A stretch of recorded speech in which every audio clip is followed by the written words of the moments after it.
Our fifth speaker, Todd Beitelschees. Todd Beitelschees.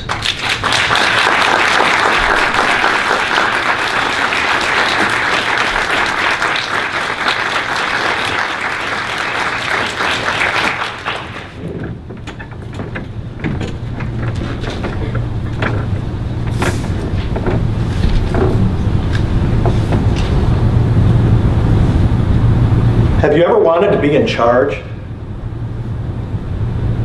And you've had some accomplishments, in fact you've had really good accomplishments, but you're still kind of not where you want to be yet.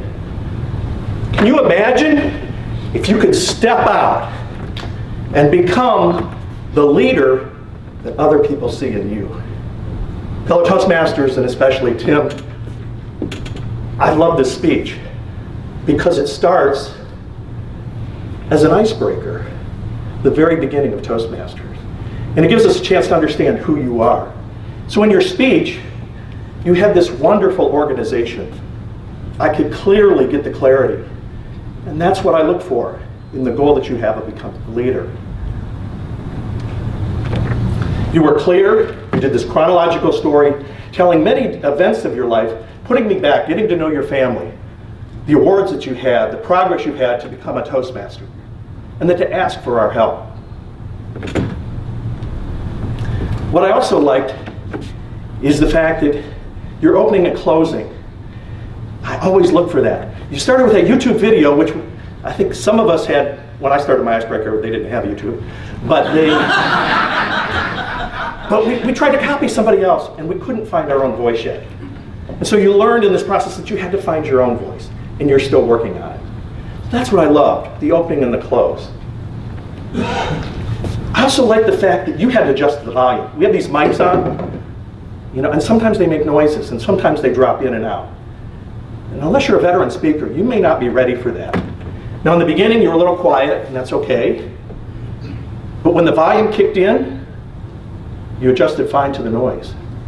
And that's the sign of a good speaker. So I was impressed with those things. There's many other things, your word choice, your whole organization of your speech. Those things are wonderful. Let me talk a little bit about the things that I just happened to notice, just me. What I noticed is that you're still having to work on that thing, where you race up and you speed up in your speech, and then you let the silence hang. And it's like music. You have to have the silences, the pauses, the rest notes. And so as you're speaking, I'd like to hear you see that more variety in your speaking.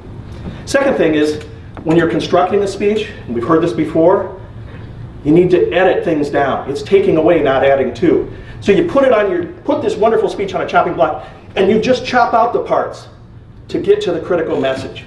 So instead of listing, sample.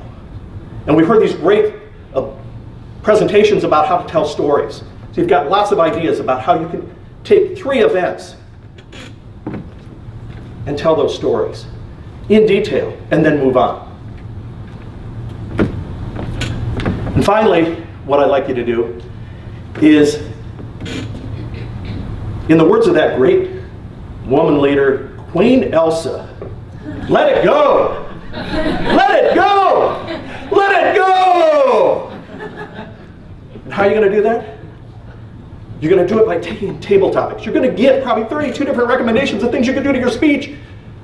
Choose one. Practice it in table topics. Do it again and do it differently. And in the future, you're going to become that leader that everyone else can see in this room. Thank you.